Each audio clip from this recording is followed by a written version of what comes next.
नमस्कार. आज आपण साबुदाणा बटाटा चकली बनवणार आहोत. तर खूप छान अशा या चकल्या तयार होतात. चला तर मग व्हिडिओला सुरुवात करूया. इथे मी 1 वाटी शाबू घेतलेला आहे. अर्धी वाटी भगरीचे तांदूळ घेतलेले आहेत.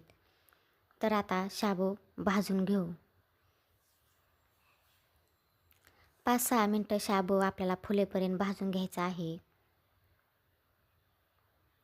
तर इथे तुम्ही पाहू शकता शाबू आपला भाजून झालेला आहे. शाबू थंड होईपर्यंत आपण भगरीचा भात शिजवून घेऊ. तर इथे मी 1 लिटर पाणी घेतलेलं आहे. झाकण ठेवून पाण्याला उकळी येऊन देऊ. तर पाण्याला उकळी आलेली आहे.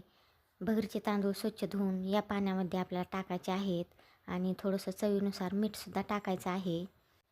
भात शिजवताना आपल्याला मऊ असा भात शिजवून घ्यायचा आहे. त्यामुळे मी इथे जास्त पाणी ठेवलेलं आहे आणि आपल्याला भात थोडासा पातळसुद्धा लागणार आहे.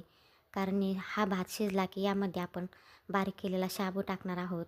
तर अर्धवट झाकण ठेवून भात शिजवून घेऊ. इकडे शाबूसुद्धा गार झालेला आहे. तो मिक्सरच्या भांड्यामध्ये टाकून बारीक करून घेऊ.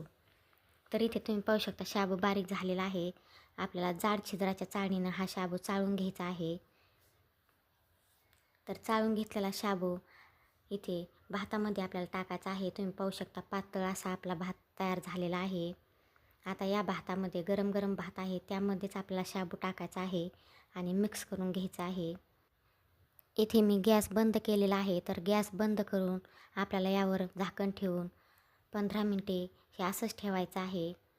तर 15 मिनटानंतर तुम्ही पाहू शकता भात आणि शाबू आपला छान असा थंड झालेला आहे.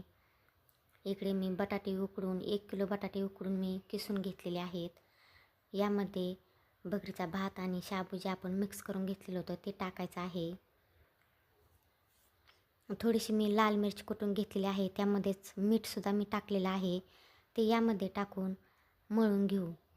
इथे तुम्ही लाल मिरच्याऐवजी लाल मिरची पावडरसुद्धा वापरू शकता किंवा हिरवी मिरचीसुद्धा टाकू शकता. तर इथे तुम्ही पाहू शकता छान असा आपला उंडा मळून झालेला आहे. आता आपण चकल्या तयार करून घेऊ. तर इथे मी चकल्याचा साचा घेतलेला आहे. साच्यामध्ये मिश्रण भरून घेऊ. तर मिश्रण आपल्याला दाबून भरायचं आहे. मिश्रण भरून झालं की आता आपण चकल्या तयार करून घेऊ. इथे तुम्ही पाहू शकता खूप छान अशा आपल्या चकल्या तयार होत आहेत. कुठेही तुटत नाहीत. तर अशा प्रकारे आपल्याला सगळ्या चकल्या बनवून घ्यायच्या आहेत. खूप छान अशा मस्त चकल्या झालेल्या आहेत. अशाच प्रकारे मी आता सगळ्या चकल्या बनवून घेते. इथे तुम्ही पाहू शकता सगळ्या चकल्या बनवून झालेल्या आहेत. खूप छान अशा चकल्या तयार झालेल्या आहेत.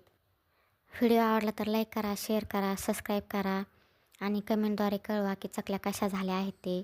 तर इथे तुम्ही वाळल्यानंतर चकल्या पाहू शकता खूप छान अशा झालेल्या आहेत. इथे मी 2 दिवस कडकडीत उन्हामध्ये चकल्या वाळल्याच्या नंतर तुम्ही पाहू शकता छान अशा चकल्या झालेल्या आहेत. आता मी चकल्या तुम्हाला तळूनसुद्धा दाखवणार आहे. तर खूप छान अशा या चकल्या लागतात. तर इथे मी थोडंसं तेल तापवण्यासाठी ठेवलं होतं. चकली टाकल्यानंतर तुम्ही पाहू शकता चकली छान अशी आपली फुललेली आहे. खूप छान अशी मस्त चकली तयार झालेली आहे. चला तर मग पुन्हा भेटूया पुढील एका अशाच रेसिपीमध्ये.